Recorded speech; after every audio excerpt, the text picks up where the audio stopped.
My goodness, don't you remember when you went first to school? You went to kindergarten. And in kindergarten, the idea was to push along so that you could get into first grade, and then push along so that you could get into second grade, third grade, and so on, going up and up. And then you went to high school, and this was a great transition in life. And now the pressure is being put on. You must get ahead. You must go up the grades and finally be good enough to get to college. And then when you get to college, you're still going step by step, up to the great moment in which you're ready to go out into the world. And then when you get out into this famous world comes the struggle for success in profession or business. And again, there seems to be a ladder before you, something for which you're reaching all the time.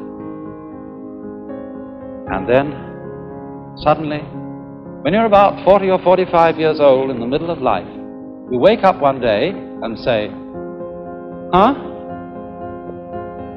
I've arrived. And by Jove, I feel pretty much the same as I've always felt. In fact, I'm not so sure that I don't feel a little bit cheated. Because you see, you were fooled. You were always living for somewhere where you aren't.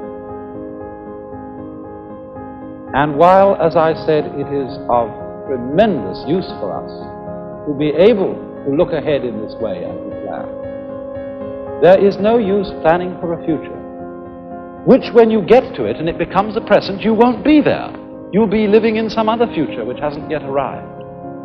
And so in this way, one is never able actually to inherit and enjoy the fruits of one's action.